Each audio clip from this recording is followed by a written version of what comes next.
この番組はご覧のスポンサーの提供でお送りします。Alrighty, welcome everyone. I'm Teeaboo. Happy Wednesday, and I am here for Ousama ranking, episode 15. We're charging through it at a weekly rate. It just feels faster than it is because, gosh, this show just goes by so quickly.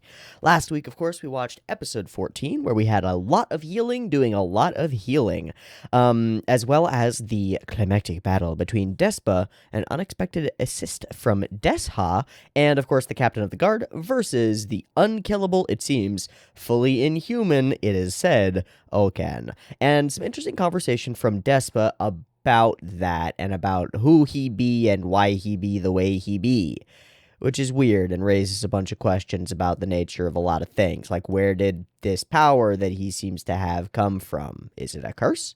Is it a blessing? Did he ask for it? What is it? I think we're going to get this story.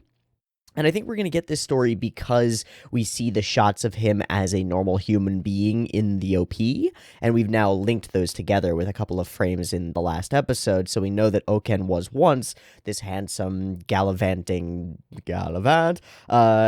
gentleman, and now he's a murder monster inside a mask, and that's different. That's not the way he was before, so something is, I can do the math here, something changed, and I want to know what that was.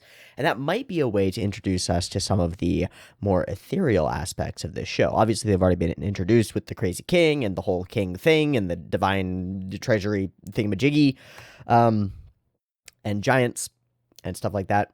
But where did Oken's thing come from, and what happened? And how does it resonate thematically with the rest of the elements of the show? You know, we've got this character Boji, who's our main boy, and we spent a while a couple episodes ago talking real hard about how important it is that Boji gains the power to protect himself and those around him, the strength to fight, without verging too far into it and becoming a monster and becoming one who kills or one who causes pain in his journey to stop pain from being caused. That's his goal, right? He's a character who deeply understands pain because he grew up in it. It's all these things layered onto it. And then we introduce this bad guy who is unstoppable, doesn't feel pain, doesn't have empathy, doesn't experience any of these things, is no longer human, it is said, experiences none of the things that make him human, and thus, we can assume it's a thus instead of a and also, right? And thus is fully willing and happy to murder a lot of things and seems very, very pleased to do so. How does that fit? I don't know. It fits if it's just a flat example of the opposite of Boji, the person who became a monster with potentially good goals. And then that would reflect, interestingly, potentially on Miranjo and on Base and all these other characters. Do we try to save Oken? Like, narratively, do we try to save him? We had this moment in the end of the last episode where Despa looks at the captain and goes, there's no saving him, no turning back. It seems like the kind of a perfect thing for Boji, the kid who keeps doing the impossible, to be the kind of person who does the impossible and maybe somehow saves Oken. Even if that salvation is just killing him and releasing his spirit from its eternal torment. I don't know. It's just a thought that I had that seems really interesting to me, and I'm trying to figure out how does the nature of Oken's existence slot into this story? Because each of these characters is emblematic of something, is representative of something. Like Dorshi, at this point, is loyalty and steadfastness, or something close to it, right? And Base is like good ideals twisted, or something like that, or like the way that power corrupts, things like that. Each character has something that they stand for to some extent, and I wonder what Oken's deal is. Anyway, over the course of the last episode, we healed Mitsumata, we did a bunch of fighting against some doggo things, we saved the doggo things from being controlled by Miranjo. Miranjo is currently being carried away as the mirror by some bad guys, and they've left Appius on the floor, and I think we're going to follow up on that soon. Dolmas and Hokuro are still headed toward the gate to the underworld, and given that we ended last episode with Desha and a bunch of his forces finding the gate to the underworld and then saying, ooh, the gate to the underworld, as like the last line of the episode, I feel like that's our new point of convergence, and a bunch of things are going to go down finding out stuff about that. Curious. Also, Gigan is now on our side, I guess, because he's a big dumb lug and he just wants to be on our side now. So Cool. He realized that Boji is too strong and also cool, and so he's a homie now. That was too easy. I do have an issue with how easy that was. It just is like, well, okay, but fine. I'll hand wave it at the moment because I don't care that much. Gigan doesn't seem to matter to me yet, but I don't know. In any case, that's about everything that I can remember that we left off with from episode 14 of Ousama ranking, and so it is time to move into the next episode of Ousama Ranking. I've got episode 15 of the show up and ready to go. It's at 0 seconds. There will be two versions, picture in picture in the description, timer on YouTube, beep beep timer to count you down. And as always, early access available on the Patreon. There will be some interesting and new things coming up on the Patreon soon. 86 is starting in the Friday slot. It won the Hype Beast poll, which is super cool. And Oyasumi Punpun just won the Tuesday manga reading slot, so that'll be picking up soon as well. Bit of a shift in direction for a couple of the slots on the channel, but for now, Ousama Ranking keeps on trucking along, and should be good. So, if you would like access to polls and early access to all of the content on my channel, as well as the ability to support me and, make an independent person who does the YouTubes survive and give me the ability to purchase food so that I can keep eating and keep living, you can do that by heading to the link in the description. It's the Patreon. Thank you. And thank you to all of you who already do support. Thank you so much. All right, let's move into it. Episode 15 of Ousama Ranking, beep beep timer.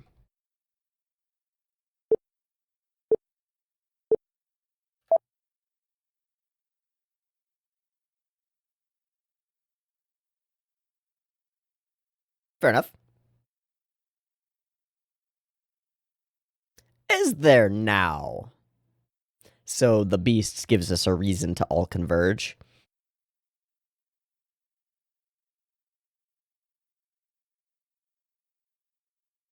Now there's a time thing. He was ordered to.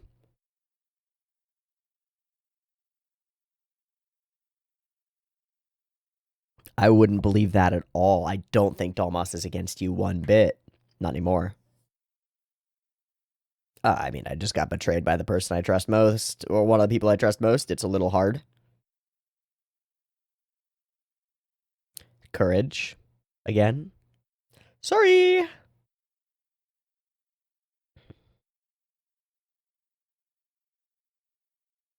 Thwack. We gotta do it anyway.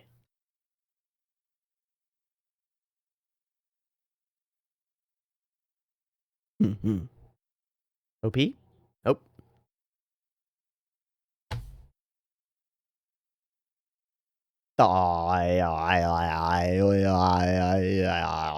Okay.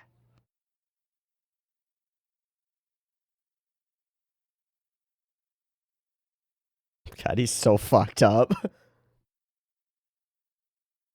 Yeah, you're fine, though. Fucking crazy, man. Missing an eye.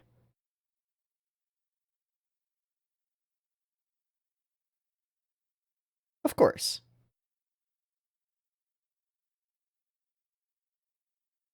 All right, everybody. Away we go.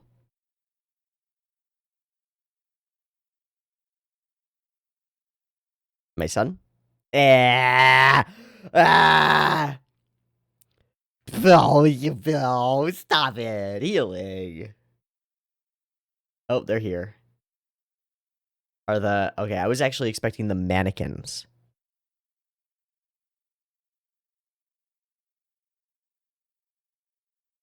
The Dessa? Hey, who? That's a cool shot. That was a cool location. Huh. Oh, maybe I'm not fighting that. Okay, but why? Is invasion? Is invasion? Is help? Is reinforcements? No idea. What does Desha want?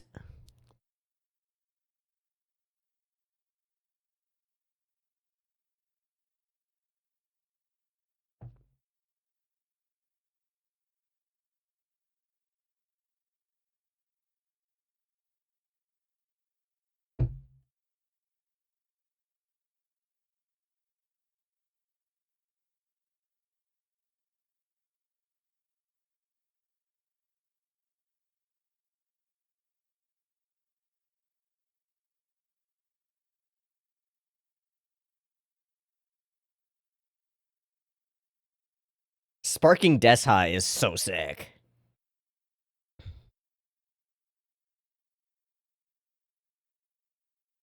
Tilt, tilt, tilt. It's actually really clever. Down, down, yeah. The montaging through the sections is really excellent. I know that it's the person who did the other OPs for some other show, and people have been talking about it. But every time I watch it, I notice new things. It's pretty good. It's pretty freaking good. All right, here we are. Time to die. Hi. Oh, he's got a little...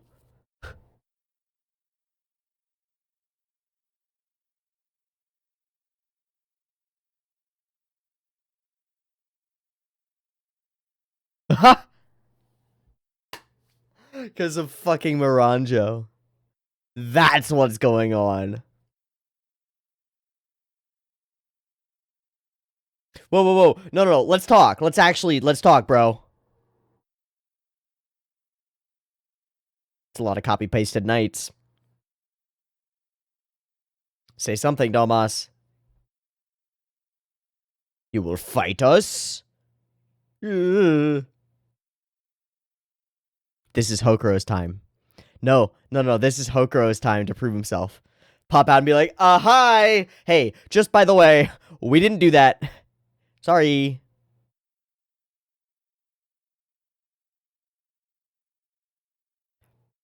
I mean, a little bit. Heh. Bye! Run, run, run, run, run, run, run, run. It's a good place. Well, he would be if he tried to not fight. He would be level-headed if he tried to get this fight to not happen. Domas, don't fight them.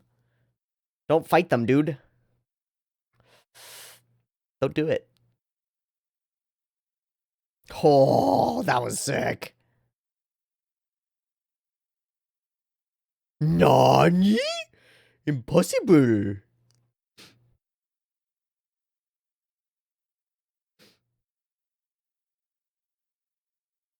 Jetstream attack! And then while he's engaged...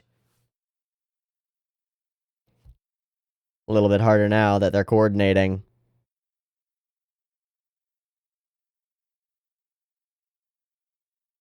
He's trying to get Hokuro to run. He's trying to save him.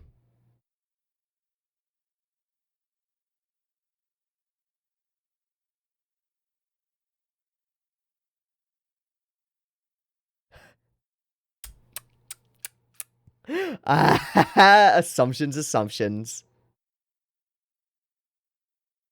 Oh my god, Domas. Hoi! Oh. Tsubukabe. Something sword. Fuck, that is a curved greatsword.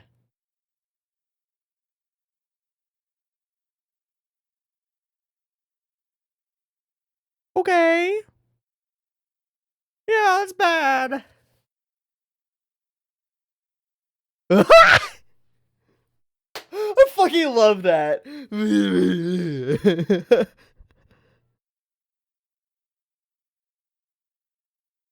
Jesus. He's fine. He just donked him. He didn't kill him, and he could have.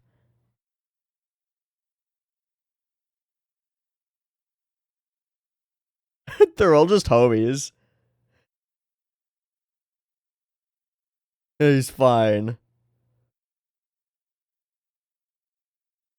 My name is Domas. I'm the real shit, dude. So I don't want to kill y'all.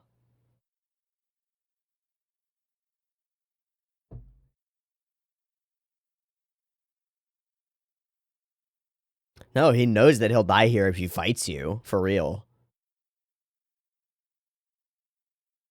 Yeah. Yeah, I'm really confused. God, don't do that. Guys, don't. Guys, no. I'd rather you didn't. Yeah. Can we get an intervention here? Can we get Desha or something? That was a cool transition.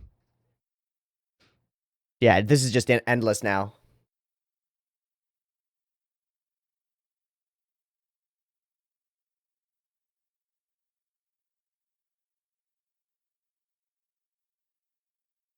He's trying so hard to keep him back. Let's go, dumbass. That won't last, but...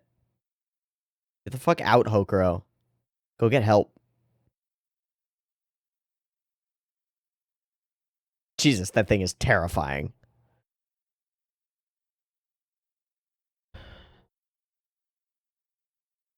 Alright, captain versus captain.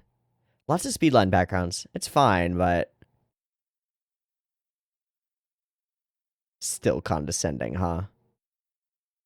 Better than not bad, dude. That was great. Good job, dumbass. Yeah. Fuck. Oh, something's gonna go so wrong now. Fuck.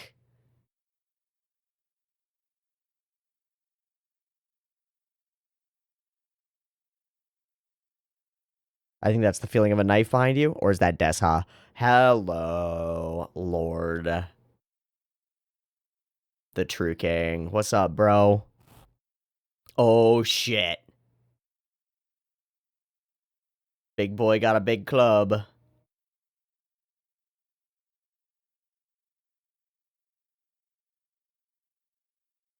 Heck. Hi. Sorry.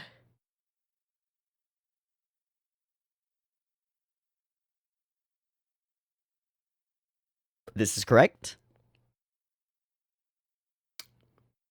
Are you just here to invade?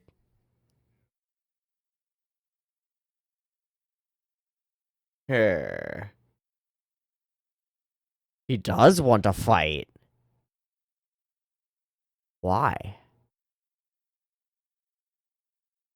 Yeah.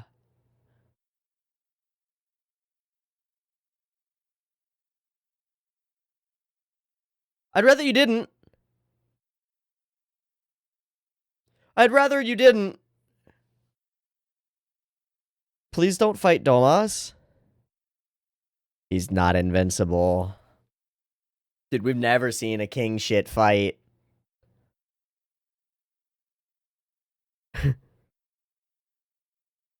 Nowhere near it. Desha is way beyond. Oh. Good enough.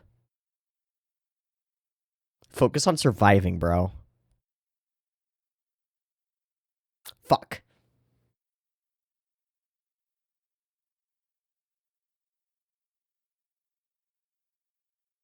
How about your body? You're gonna dodge and knock?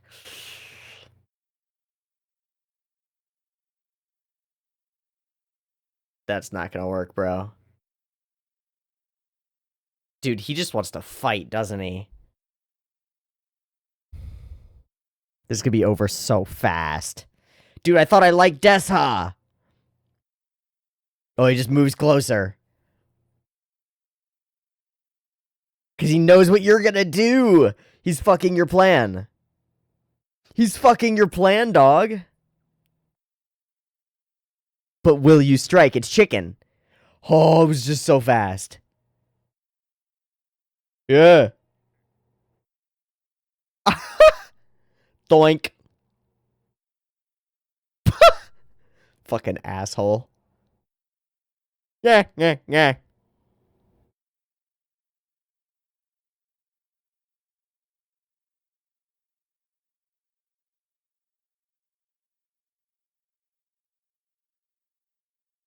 He kicked him into the dick, dude.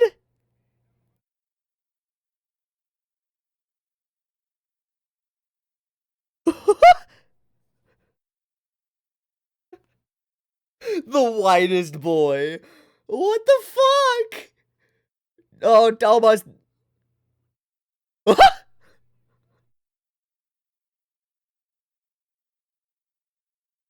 the fuck?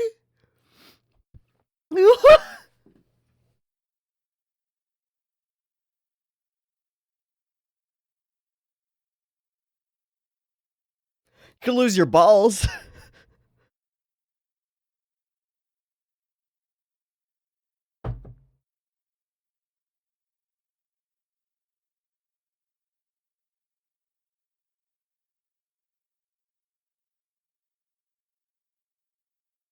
It just like, I don't want to murder you, man. Just fucking stop.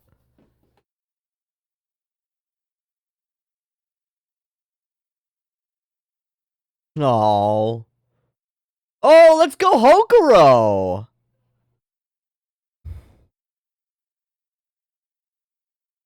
Please don't. Bah. I give up. I give up. Nope. Oh, Blood Knight stuff. Be stronger. Dude, we gotta go fast, guys.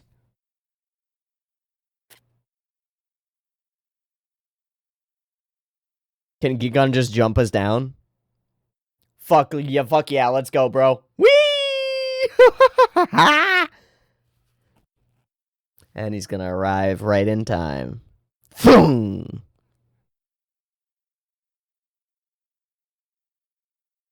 Oh. What is your goal exactly? Bose. Or Miranjo? Or Oken?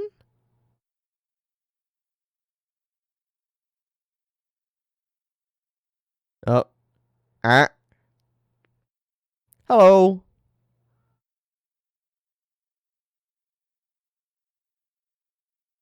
Hi. Awkward. Oh, he's gonna collapse and start crying. Yep. Yeah.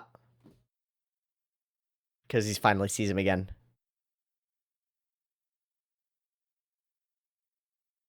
Yeah, they don't know the truth. Hello.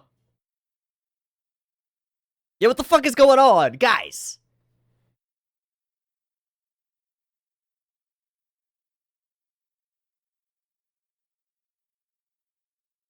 What's happened? Uh-oh. Oh, shit. Oh, shit. He's straight into it. He's lost control. Dysregulation of emotion. No. Confusion. Rage. Yeah, there you go. Out of it. Out of it. Out of it. Escape into your body. Breathe. Yeah. Yep. Yep. Yep. Yep. Oh, that's my phone. That's not a number I recognize. He's trying to slap himself out of it, literally. Man is getting out of a panic attack via sheer force of will. Yeah.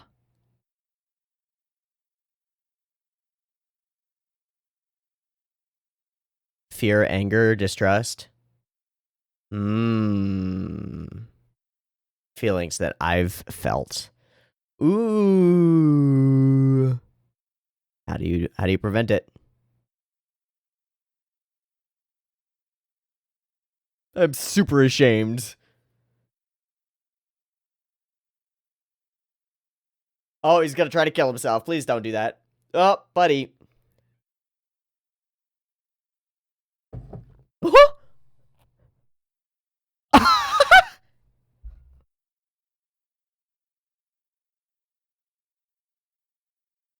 Ow. He's fine. He's actually fine, guys.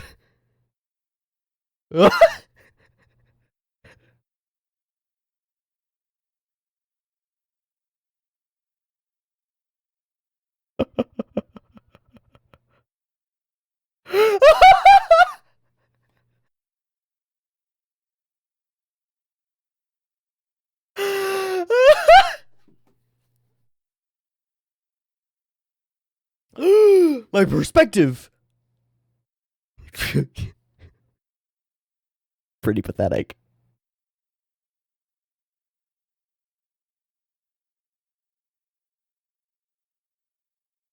All right. Maybe let's not fight Desha. Stop fighting him, dude. Yo, what is all this shit? Yeah, that's reasonable. Boji? Will he prevent it? Arrgh.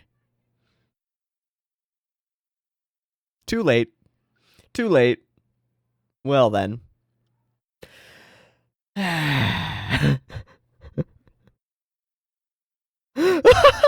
Speaking of the captain, we're still in a shit situation. Ow!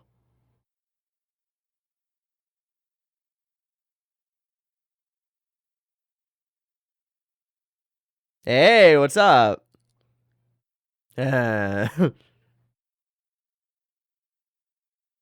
What? Oh yeah, you were making all those jokes, huh? Hey, hold on. I'll kill you all, motherfuckers.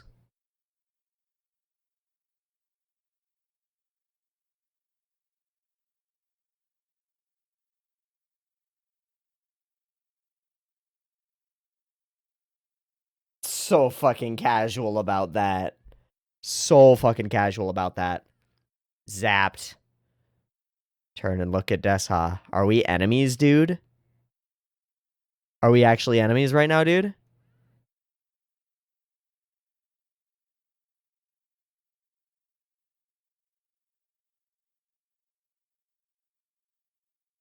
I'm not incompetent anymore. Oh, don't us. Actually, my guy, I appreciate it, but I got this one. Yeah. Okay, right?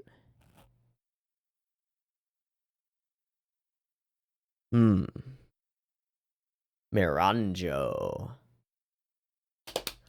Then we're down, dude. Let's go. Let's do that. Wait, they don't know. Indeed. Yeah, we don't know anything. Hello. Okay, yeah. Oh my god, that's end. Whoa, that went so fucking fast. That was the full... Felt like half. I actually thought we were gonna, like, mid-roll half.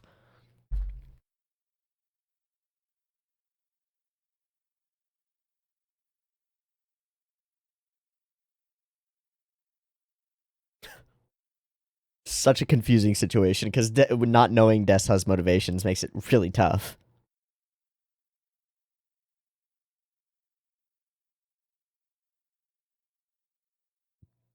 Because he also expressed that he wanted to 1v1 Bosse, right?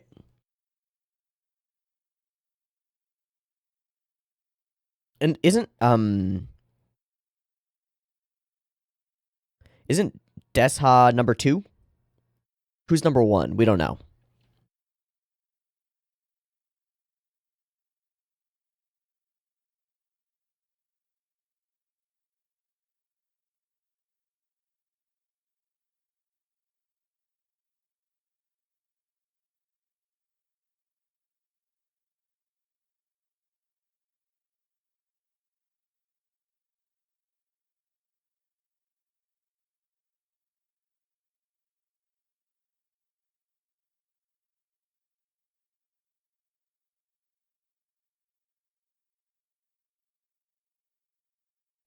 All right, there's our episode of Ousama ranking. I think this is a pretty good one. I think it was well flowed at the very least. I think it flowed together really well, and that is indicated really solidly by the fact that I didn't realize it was over when it was over. I like this tension in Boji. It's very reminiscent, of course, of the same scene that happened when they were in the underworld, and Kage was telling him that there's something going on at home, and his distrust, or the potential distrust for healing and for the other people who are there, and this feeling like, oh, they have ordered for my death. I don't know if I can trust them, and that whole coming around to the courage of it. I think it also recontextualizes that moment where he beats himself up. In that particular moment, once we see that sequence of his internal turmoil, and I think that sequence was extraordinarily well done. Was really, really well done. Yay, off we go, and everything's all happy, and away we head, and down we go to this location. We set everything up. Domas sets it up so that Hokuro is out of the way at present, and away we go.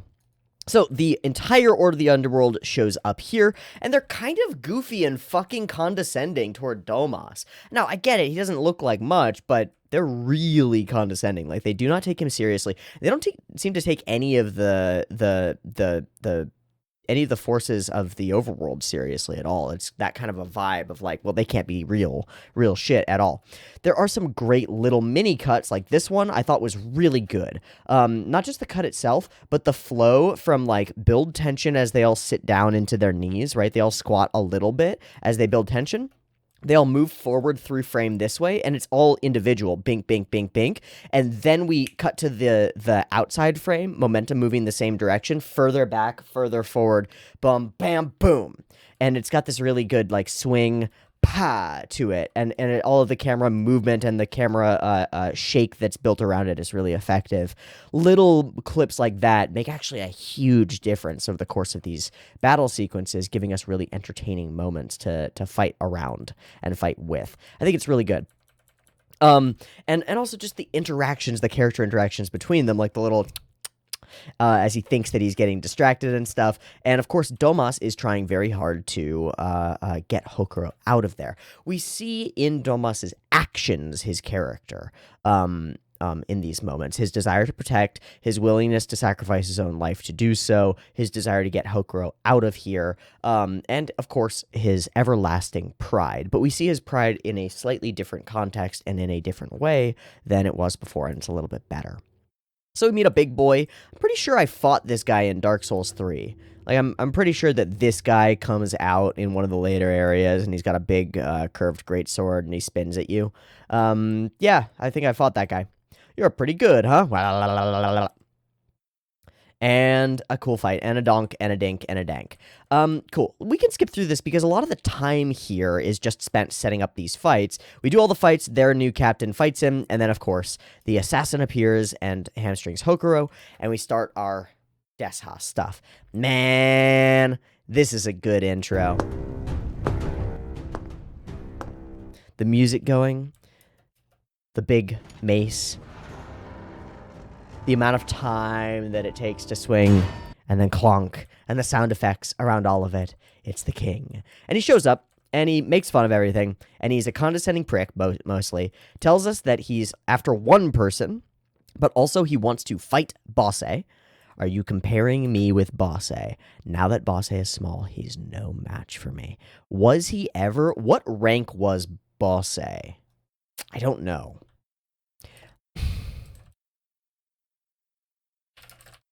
Bosse Ousama ranking, 7th ranked king. Great, it's the first thing that comes up. Thank you, Google. God, I love that. 7th ranked, and Desha is 2nd ranked, I think. So it actually makes sense here. Now it's possible that when he was big, that might have been an imposition anyway, and just like, nah, not worth fighting that.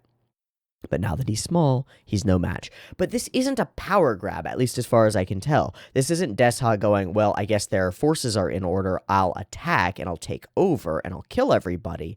It is instead that he's coming after Miranjo because people from our kingdom did step on their kingdom soil and did release some of their high-profile prisoners. And Desha doesn't like that very much, so it all makes sense, I guess. But until later in the episode where it all makes sense, it's all in that state where it's like not 100% sure what the motivations are of all these characters.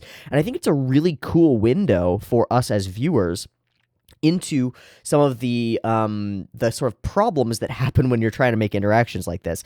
Like, you just have to assume other people's motivations, and you might be wrong, and you might end up in conflict just because you haven't been able to communicate, right? And I actually thought that this episode would play it a different way. I thought Domas would step to fight, and I thought maybe this would be a chance for Hokuro to shine and show that he has promise as someone who can communicate instead of fighting, or something along those lines, and perhaps convince these soldiers from the underworld that, hey guys, look, we're actually not against you. This wasn't us. This was who's Miranjo. This was like a third party working without either the consent of our king or working along with us in particular, and we're on your side. but it doesn't end up playing that way. I love the sequence where he thinks through all the battle moves, all the plans, and everything that Desha does just so casually, so straightforwardly, smiling it up, walks forward knowingly, and fully foils his plans, right? Just by confusing him. It's the same kind of move, right? Existing in this state where you're not sure exactly what I'm going to do until I kick you in the nuts and humiliate you. And we see that Desha is more interested in humiliating you than actually killing you. I love this moment where he goes so wide. It's actually a great meme. In fact, I think that this is a perfect emoji, probably. It'll probably read super well as a perfect emoji. But I already have ha as an emoji on my Discord server. Oh, it would be Des Ha. All right, I'll take the picture. Fine. Great. And so fucked up. And that's half the episode. And he looks down at him and says, "Be stronger." And we get this idea of who Desha is. I love that Gigan is here because he can jump us down this thing and then get arrested. I don't know if Gigan will stay here, but he's been useful for this one instance. Great. Lots of fighting, lots of people. And we get this moment. So this is the pivotal emotional moment of the show, of the episode. We see that Domas is here, and Boji reacts this way. First, he locks up. Then, everything closes in on him. Then, angles become weird, and he is screaming and clenching his teeth and trying not to cry and trying not to be angry and trying all of these different things and being overwhelmed. And all of these things, I think, are just happening inside his head. But I really like this as an indication or a visual expression of what it feels like to have confused emotions over betrayal or something like that. It tears you up. This is a visual representation of internal emotional turmoil, and I think it's very, very effective. I also think it's very effective here, where Kage reaches out and touches him, and that's the thing that snaps him out of it, but not completely. And then his statement that I'm right here for you, his presence, his willingness to be here, to be a bit of an anchor is perfect. And then we watch Boji slap himself on the face and thwack himself around, and there's a reason that he's doing this, and try to regulate his breathing. He's in a dysregulated state. This is what happens to people when they're in a panic attack. This is what happens when your brain like can't latch onto a thing. Like if your brain is like a conveyor belt, something is like thumping on the conveyor belt. You ever see that where something is like a suitcase or a piece of luggage is just rolling on the conveyor belt instead of locking into place? It's not clicking. It's not going in the right direction. It's like a car spinning its wheels and not getting any traction. It's just and you start huffing and puffing out smoke, and your breath gets tight and you're fucked. You're just fucked and there's no way out. There are two things. One is something external can snap you out of it and pull you out of that and ground you in reality. And the second thing, and the most important thing that I think is most important, at least, because it works for me, I am not a person who has panic attacks per se, but I have had very, very rough emotional episodes. I've also, and I'll just admit this, I've admitted it elsewhere, I've also experimented with psychedelics and similar drugs, and I've had experiences of mediocre or bad trips, which very much read in the same sense as a panic attack, because essentially instead of your brain fucking it up, it's the chemicals that are in your brain causing your brain to fuck it up, which is the same anyway. But the drug, it causes you to have too many thoughts going, and you can't lock into anything, and there's no grounding and stuff like that. So the thing that I will say that is very, very useful and that is exhibited by Boji's actions here is to, if you are trapped in your mind, escape through your body, is the way that I always phrase it. And I don't remember where I first heard that. I heard it somewhere and I don't remember. If you are trapped in your mind, escape through your body. Focus heavily on your breathing, on the physical, muscular act of breathing. Focus on your feet and how they're connected to the floor. Count your toes and move one toe each time you count it. 1, 2, 3, 4, 5, 6, 7, 8, 9, 10. Big breath. Feel your neck, your shoulders, your elbows, your arms. Tense. This is a good one that I really like. Tense every muscle in your body at the same time. Really, really hard. And let it go. And tense everything in your body. Really, let it go. I think all of those things really help me in circumstances where I feel trapped in my mind, because grounding yourself in the concept, the simplicity of I'm a physical human organism. I have certain specific needs. I need air, I need water, I need food, I need rest, I need alone time, I need companionship, I need all of those things. But just like air, water, food, and like breathing, I'm standing or sitting on earth. I'm in a place. I'm safe. I'm okay. And you can start to re-regulate those emotions, because what's going on is usually your full flight or fight response is active, right? And that's your body taking over your ability to regulate yourself, right? Your body goes into defense mode, all alarms blaring. It's like in a movie where in a secret base, the alarms go off and all the doors close and everything shuts down, right? That's what your body is doing. It's like, weep, weep, weep, weep. And it's also simultaneously gathering too much information because it's trying to figure out what's going on. It's trying to figure out, like, where are threats? What is threat? Where is threat? Where is threat? And if there isn't a threat, sometimes your body's inventing the idea of a threat. Like, there must be a threat or I wouldn't be in this loop where I'm acting this way. So there must be a threat, but I don't know what it is. Figure out, run through all the list of things that might be threats, including myself. Blah, blah, blah, blah, blah. It's just hell. It's internalized hell. And so watching Boji figure out this way too, and struggling with the process of regulating himself, of becoming calm, of becoming capable of action, is huge. And you see this in children all the time, because children, 1, 2, 3, it's like around 3 to 4, I think. I'm not a behavioral psychologist. I'm not a adolescent psychologist, or I got no qualifications here, right? I just read a lot. That's it. But like around 3 to 4 is when children become capable of regulating their emotions. And before that, they experience like 30% of their life in the state that Bochi is in this scene, where they just feel all the things and can't. And that's why kids cry so much. That's why tantrums happen. Like, at a certain point, they're understanding that, like, there are ways to use this to get something. There are ways to blah, blah, blah. And it can be a different circumstance. But the physical capability of regulating your own emotions fucking doesn't happen for children until they're 3 or 4. They can't do it. They just cry themselves out until they're tired of crying, or until somebody holds them and, like, actively regulates their emotions for them. So it's really important to remember with younger children that like sometimes they can't do this for themselves, and so expecting them to be able to get over something that they're going through is absurd. It's absurd. They don't actually have the loops. They don't have the thought processes or the neural pathways to do this. It's not an easy thing. And there are children and adults that have never learned it, that never actually learned to re-regulate their own emotions themselves, and just like go into a state, have no concept of themselves being in an angered state or an odd state. It's just normalcy for them, and have no idea how to get themselves out of it. And that's very different from the more clinical disorder of something like panic attacks or an anxiety disorder that causes this kind of a feeling, where it's not that you don't know how to regulate yourself, it's that the systems lock you out and you don't have a choice anymore. Your brain doesn't function that way.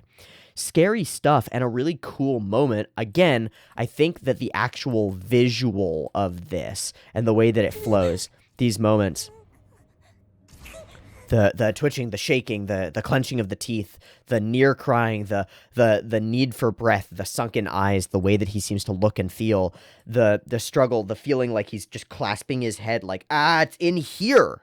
It's not even out there. It's in here. I can't fight this. I can't fight this, because you can't. You need somebody to snap him out of it in this moment. And so it's really good that we do that. Okay. The rest of the episode, funny moment with this, and then the immediate stand-up. I hate my overtrained buddy. Sure, bro. And Hokuro convincing him that, no, buddy, you need to protect Boji. And the way that Desha watches the fight and is so like, yay, finally, just so casually creates some lightning and downs Gigan, demonstrating to us just how powerful the second level king is. Boji steps up with the sword. Doma steps up to protect him. And we end right here by finally figuring out what's actually going on here. Miranjo is the problem, and Desha wants to make her pay for her life for what she's done. by what she's done, does he explicitly and exclusively mean releasing Oken and the others? Or does he mean that and some other things? I think he means the first thing, but I don't know. And it's open to interpretation, I think. Perhaps we will find out next time, as this episode was dedicated almost entirely to the conflict, mostly stemming from lack of communication between us and Desha. And now we've actually communicated a little bit, and so there are places we can go with this, and I'm excited to see what those places are. Thank you so much for watching this Ousama ranking reaction. It's been fun. I'm going to wrap there. I've been Teeaboo. It has been episode 15, and I'll see you next week for episode 16. You can check out episode 16 early because it'll be up on the Patreon the same day that this one drops on the YouTube. So check that out if you're interested. See you there. Peace.